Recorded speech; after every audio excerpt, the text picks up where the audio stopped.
the Map. This is Ron Costa broadcasting live in the Mappable USA studios in Las Vegas, Nevada. And today, folks, every time you wake up, there's more uncertainty in the world. We don't know what's going on with a whole lot of things. And Opportunity Zones is no different. So today we're going to answer a lot of questions about Opportunity Zones. So before we do that, let's introduce Vicki Hutchmala from the QOZ Marketplace. Vicki, how are you today? I'm outstanding today, Ron. Another perfect day in Vegas in the mid-70s. We couldn't be happier. And I'm excited because we're going to talk about Opportunity Zones with the authority on Opportunity Zones, and I can't wait. Same here. Let's get started with this. Let's introduce Emily Lavery. Emily is the legislative assistant to Senator Tim Scott. Emily, how are you doing today? Hey, all. Thank you so much for having me on today. It's great to be here with y'all. I've been serving for Senator Scott for a little over 5 years now. It's always great to be able to chat about Opportunity Zones a little bit. So thanks again for having me. Absolutely. Our pleasure. I feel like we're talking to a real celebrity in Opportunity Zones because you're out there doing a lot of podcasts and doing a lot of webinars and everything, and certainly right from the office of Tim Scott. It's almost like, can you get any higher at that point, right? I mean, that's the real authority right there. Well, thank you. I appreciate that. Yeah. We get a lot of people with a lot of opinions and ideas, but it's kind of nice to have somebody to talk to who's going to tell us the real facts. Yes. Yeah, absolutely. And of course, Emily, you're located in Washington, D.C., right? I am. That is correct. Excellent. So again, you see firsthand what's going on. Why don't you tell us a little bit about maybe your background and how you kind of got interested in Opportunity Zones to begin with? Yeah, absolutely. So I've been with Senator Scott since about 2015 in various roles on his legislative team, and about a little over a year and a half ago, I became his legislative assistant for finance, tax, and trade. Of course, Senator Scott serves on the Finance Committee and has for quite some time now. He's a key architect of the Tax Cuts and Jobs Act, colloquially known as tax reform, which, of course, is the vehicle for passing Opportunity Zones. Previous to that, Senator Scott had championed the Investing in Opportunity Act, which, of course, is the base text for Opportunity Zones, for quite some time before that on a bipartisan basis. Ultimately, it was passed into law through tax reform, which was, of course, fantastic to see. So a lot of our time since that passage has been really focusing on the proper implementation of this brand new poverty alleviation tool. So, of course, it's a hands-on job, and it's Senator Scott's keystone legislation. So, of course, it's, not only the centerpiece of his opportunity agenda, but really an initiative that is near and dear to his heart based on his own story, which I'm sure folks are very familiar with. And it's been a real honor to be able to serve in this role for Senator Scott. Well, Emily, give us an idea of our listeners are aware that Opportunity Zones, the program, was part of the 2017 Jobs Act. So it's been a couple of years now. What can you see as the evolution of the program from when it was initiated to today? Yeah, absolutely. So what I think has been really incredible to see is just the sheer amount of interest and action that we've seen with respect to Opportunity Zones, even in its infant stage. This was passed into law in 2017. We saw zones designated in 2018. And immediately, we had folks like Novogradac working to track the activity in the marketplace. And needless to say, it's been really incredible to watch that data coming in. And again, what I think is fantastic about the work of Novogradac and others, including, the Council of Economic Advisors at the White House, is really providing a window into the marketplace when, candidly, we do not have reporting legislation on the books as it was stripped out during tax reform through Senate procedural rules. So without having, that data coming in under statutory requirements, we've really had to lean on a lot of anecdotal evidence and evidence that's being provided by folks who are working to, again, provide that window. And so just in the few short years that this incentive has been on the books, we've already seen upwards of $75 billion entering into qualified opportunity funds as of last year. And that's according to the report, of course, that came out in August. from the White House. And so seeing data and that level of uptick this quickly has been fantastic. I mean, we have to remember it was just 10 or 11 months ago that we saw final regulations finally get across the finish line. So again, when I say infant stage, I mean it. And of course, it does have a shorter timeline, right, as we're talking about the budgetary timelines of tax reform generally. But seeing this level of interest and beyond that, the actual impacts reaching communities, we're really fortunate to be able to hear about impactful investments every single day. What was interesting to us as we do various podcasts with people, it started off kind of slow. People didn't know about it. They, some people were aware, but generally not even real estate people were aware of opportunity zones. And then we noticed that when the pandemic came and life kind of slowed down and people kind of were forced to look at things, all of a sudden it picked up because more people became aware and understood the concept and could see the potential. And then it's just become booming in the last 8-9 months, I guess. And it's that was something that was very interesting to us, especially in light of what you said. There's no history and there's no data and there's, people don't want to invest in something that's brand new. So that was great. And now it's just going gangbusters.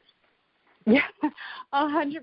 And beyond that, there's no question that every sector of the American and global economy has been hit hard by the recession caused by the COVID-19 pandemic, right? There's simply no question about that. But we're really fortunate that we're seeing announcements and groundbreaking still happening because of opportunity zones in places like Hampton County, South Carolina, which badly needs it. It's a fantastic rural area. And now it's going to be home to a $314 million agri-tech campus, complete with a co-packing facility, greenhouse, hydroponic farming. And again, not only is this, speaking to job creation, partnerships with educators, but again, this facility, I think, is really a testament to the flexibility of the incentive in terms of what it can incentivize and the types of outcomes it can drive. But you're also talking about a project in this specific instance that is also going to help domestic farmers compete with foreign sources of food. Exactly.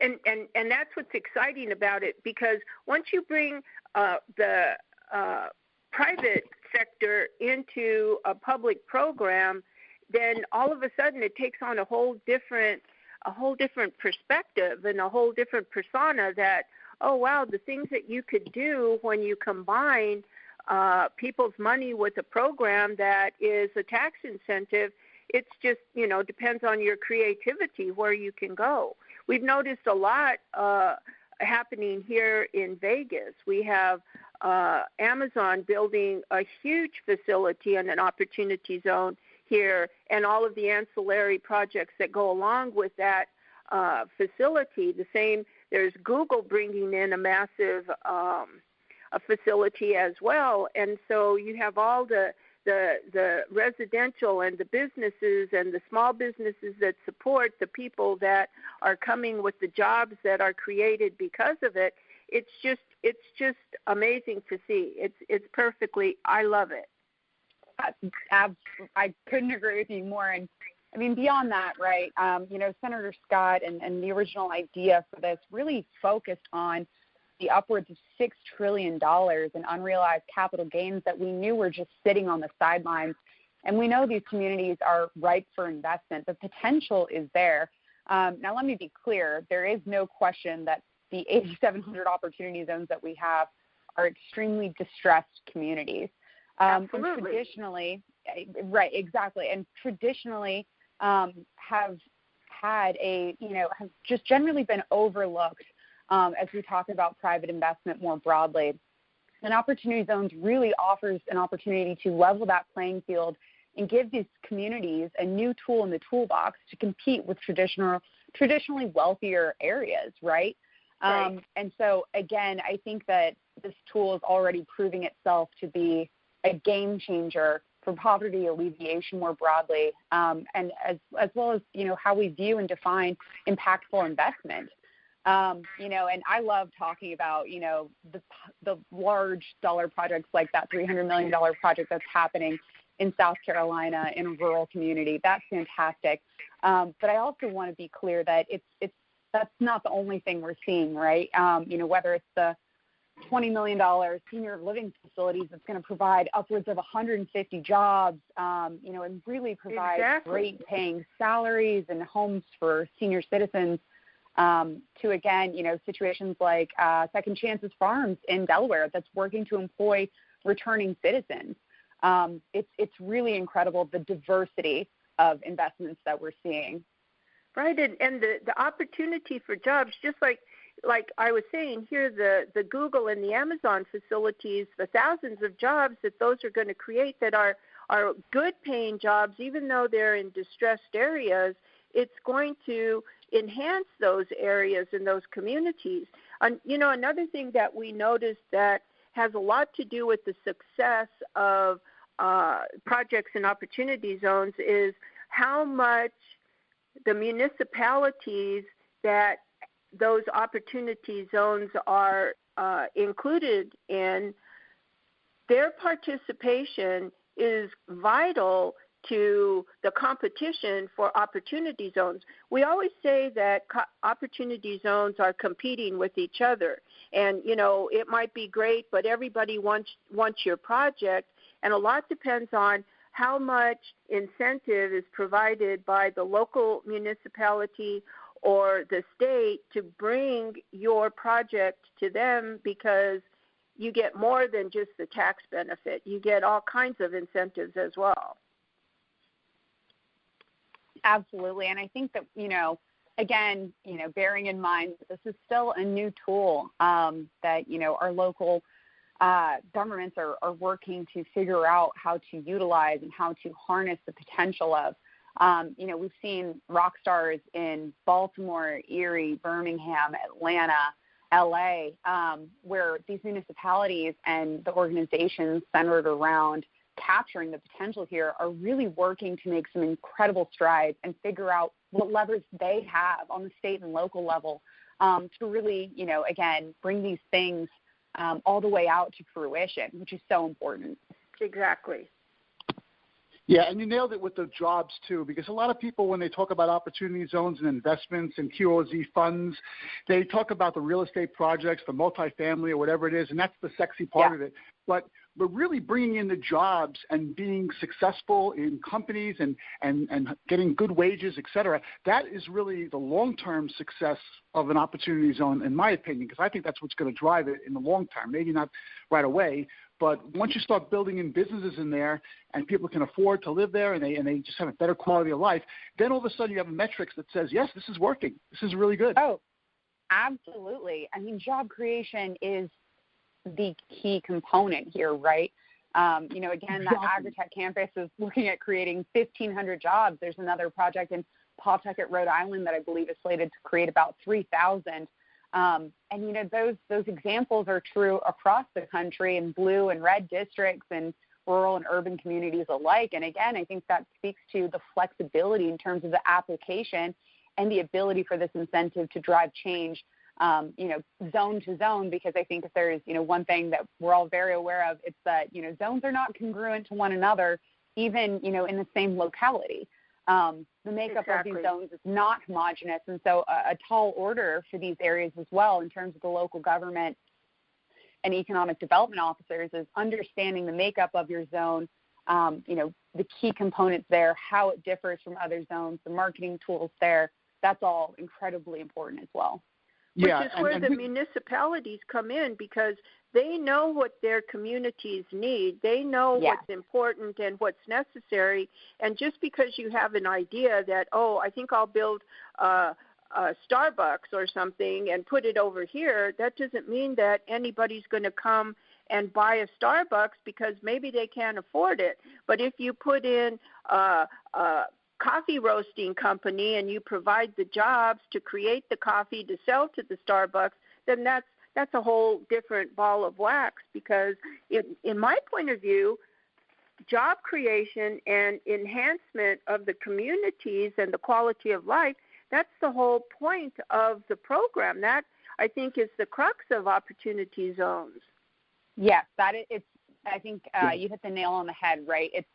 It's those two components together that are necessary for actual revitalization and growth and community benefit.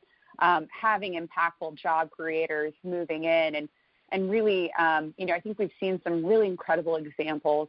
For example, one project, I believe in Alabama, where a hotel was, being built through this deal, and they partnered with the local HBCU to ensure that the HRTM program, or Hospitality Retail Tourism Management program, would have access. And then that's a whole new level of not only creating a pipeline for employment for those students, but also opening up their experiences within hospitality more broadly, during their time in school and beyond. Exactly. Yeah. And Emily, we believe in the job aspect of this so much that we even created a website called OpportunityNowGroup.com, which is a resource for business owners to post their jobs for Opportunity Zone workers in Opportunity Zones. And we looked at this a while back. We saw it wasn't out there. And, like you are, we're doers. And we got out there and we built the website. And I'm really happy about that because it's a resource that not a lot of people know is even out there at this point. But we encourage all Opportunity Zone businesses, if they want to search for employees, to go to that website and post your job on there. And it's a nationwide thing. So I'm really happy about that. And, I know your office is doing a lot along that end as well. So we got to just keep fighting this and working together and moving forward with this whole program. I think it's a great thing. Absolutely. And another group that I like to talk about as well is Launchpad, right, who's doing really incredible stuff through Opportunity Zones to elevate and provide entrepreneurial training and support, co-working spaces. So again, I think to your point, job creation really is so centric to this for so many folks who are interested in the incentive and see this as a real opportunity to spur innovation, startups, entrepreneurism more broadly. And really support our small businesses as well as domestic manufacturing. Well, and people don't realize that opportunity zones are not strictly urban. There's a lot of opportunity zones in rural areas where farming and agriculture and infrastructure is happening because of the tax incentive. Farmers are revising their farms and creating new agricultural potential, which again not only provides the jobs for the people who are working the farm, but it also becomes ancillary where you have the truckers and the packers and the end users. They're all part of that one opportunity zone that created a better farming situation. Absolutely. Yep. So tell us what we can expect for the future, Emily. How based on what you've learned so far in the past few years, what do you think are the positives and negatives of the program as a whole, and how do you think it can be enhanced in the future? Yeah, so, a couple quick things, right? We know that the 7-year benefit, which was one of the 4 core benefits offered under the incentive, has effectively burned out if you didn't move before the first of this year. And so Senator Scott has been really vocal about securing a timing extension for the statute, which would have to be done statutorily, to be clear, to revive that 7-year benefit. But frankly, with the come about of the COVID-19 pandemic and the recession that's ensued and just the tumultuous effect that it's had on the marketplace, I think a timing extension is more important now than maybe ever before. Folks need more time, right? Exactly. Folks need more time to plan, to bounce back, and to really, again, these are delays that were caused at no fault of their own. There are construction delays. There's difficulty in penciling deals out and bringing these things to fruition. That, again, I think that a timing extension would really, really help to soften the blow, in addition to, of course, reviving that 7-year benefit. But the communities that have been designated really deserve all of the time they need to understand this incentive under a normal circumstance, right, when the world isn't still reeling from this horrible pandemic, exactly. to really, really capture the potential here and be able to have the time and flexibility to do so. Especially because now more data is coming in and more information for planning in the future. You know, even a new business, large business or small business, you really don't know if you're successful for 3 to 5 years after you've started, and it's only been 3 years, and the first year of that, people didn't even know there was such a thing as opportunity zones. So you need that data in order to plan for the future, but you have to extend the program too to be able to accomplish that. Yeah, and you make a great point about data collection as well. And really, that's Senator Scott's other top priority. So the top two priorities, of course, are reporting and a timing extension. And reporting would be Senator Scott's bipartisan impact, which was introduced just about a year ago. So right in the beginning of December of last year, if I'm recalling correctly. It's been a bit of a time warp. I feel like all of our ability to measure time is a little off these days. Yeah, really. Right, yeah. But the Impact Act really would provide for that immediate transparency and accountability for opportunity zones, provide more information about where dollars are landing, how many funds are active currently. And then beyond that, it provides for the most robust community impact study of any other bill out there over a 5-year period, which has a look-back period as well and compares what's happening in opportunity zones across a litany of factors like education levels, median family income, poverty rates, percentage of income used for rent, the availability of affordable housing, job creation, and all of those factors that we want to have data on because we've always wanted to understand the full impact of the incentive, which is why the original Investing in Opportunity Act always included reporting components, but unfortunately were stripped out after TCJ or during TCJA rather. And so Senator Scott's been working since day one to get those back on the books. Yeah, because it's very, very important. Do you think he's going to be successful with that by the end of the year? Well, we're certainly hoping so. The legislation does have bipartisan support, but, candidly, I think the legislative outlook has been insanely uncertain this year, and the lame duck, I think, remains extremely uncertain. We've got a lot to do here in this next month. We need to accomplish a continuing resolution, NDAA, tax extenders, phase 4 relief. So there's a lot on the to-do list, which can be good because that could mean a lot of vehicles. But at the same time, I think we're still in a bit of a holding pattern to see what this lame duck is going to bring about. And, of course, with a litany of undecided races and the runoff in Georgia in January, there's a lot of questions about what the makeup for next year and this next Congress is going to look like. And we can only hope for the very best to happen. Oh, absolutely. Absolutely. No question about that. Hey, Emily, do you see a role with any kind of like universities or nonprofits and philanthropic issues with the opportunity zones? You see any movement with that? Absolutely. So again, some of the investments that I've already mentioned have formed partnerships with local HBCUs, different colleges. Another big announcement this summer was, again, a project that would provide upwards of 190 new student housing beds for Pembroke at UNC, which is fantastic to see. So it's those kinds of partnerships that are super important, especially as we're talking about investments that are relevant to domestic manufacturing and advanced manufacturing. We want to see those partnerships with our technical colleges, with our HBCUs, with our local colleges and universities.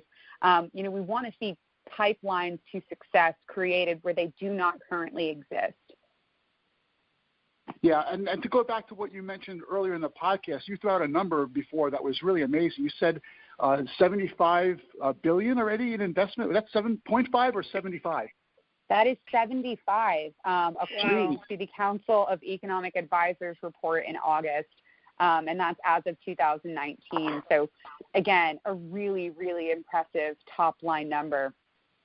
Yeah, and you can make a really good argument that obviously this program is in its infancy. Can you imagine what's going to happen later on? I mean, this is great. I really really think as we move this thing forward, we're going to see more and more success stories. And then once you get the success stories down, it just snowballs. Yeah, and again, I think we've been really fortunate to continue to see progress, quick and exponential progress. And Secretary Mnuchin, I believe it was, said quite a long time ago that he expects to see upwards of $100 billion, move into distressed communities because of this incentive. And I'm thrilled to say that according to, the latest reports, we appear to be on that track. But of course, I'm certainly not going to jinx it, but again, it's looking good. Well, yeah. And the more, like we said, the more information, the more the people who, there's risk takers who see the potential right away and go for it, and then there's so many more people who sit on the sidelines and just wait to see what happens and let somebody else take the risk. And when they see that, oh yeah, that's a good thing, more and more people will hop on faster and faster to the program because they see the potential. And I think a lot of times when, as I said, when you bring a public-private partnership together, things move quicker. When it's all governmental programs and that, things seem to kind of get stuck in the mud and don't really happen where you actually can see tangible results within 3 years is incredible. Absolutely. And again, I think to your point, confidence building is super important. And, here in Congress, we do have opportunities through passing reporting requirements to really shore up that confidence and provide a bit more transparency and accountability, which would be fantastic. Right. Yeah. I got to tell you a quick story, Emily. My background here is in real estate in Las Vegas, and I remember a couple of years ago when this program first came out, I had mentioned to people in the office, I said, opportunity zones, you got to check these things out. They're going to be amazing. You got to check it out. And everybody in the office in the real estate place was like, what are you talking about? I never heard of it. It's ridiculous. And then one day, President Trump did a little speech, and he mentioned opportunity zones, and then my phone started ringing up. I was like, Ron's not crazy. They do exist, right? Yeah, we could see it right away. We could see the potential, and we hopped on it because it was great. Yeah, no doubt. So Emily, if someone's listening to this podcast and wants to get some information or whatever, contact you perhaps, what's the best way to get more information on what's going on in your office, and how do people get in hold of you? Yeah, absolutely. So Senator Scott actually a little bit earlier this year launched a portion of his website that is now dedicated to opportunity zones and provides a litany of resources and information on what opportunity zones are, where are they located, what do they look like, what is the composition of opportunity zones, what are the benefits, what are some success stories. So I strongly encourage people to definitely feel free to view that resource as well. And then I can also add my contact information as well when this is posted. Yeah. Okay, that sounds great. I'm telling you, I'm really kind of very jealous of you, because whenever I read something from Senator Scott, I'm like, oh, man, it must be great to be able to talk to this guy and pick his brain, and you could do that every day. So it is a absolute blessing and honor. Senator Scott is a brilliant and dedicated member, and he has a fantastic team working for him. He's a real blessing to work for, and I'm just really thankful that we have someone like Senator Scott serving in the Senate. Absolutely. Yeah. And, of course, Emily, now we expect you to convince him to do a podcast with us. So that sounds great. Okay, so Vicki, do you have any other questions you want to ask Emily before we close this out? Well, I was excited at the beginning of the podcast to be able to talk to Emily about opportunity zones. Now that we've come to the end of it, I'm really excited and motivated to go out and promote it and do as much as we can, because I truly, truly believe that this is an awesome program, because it elevates the quality of life of a lot of people by providing them the opportunities and abilities to have a better job, live that American dream, and what better way to do it through an opportunity zone. So we appreciate Senator Scott and what he's been able to accomplish in this. I think it's fabulous. Yes, well, thank you.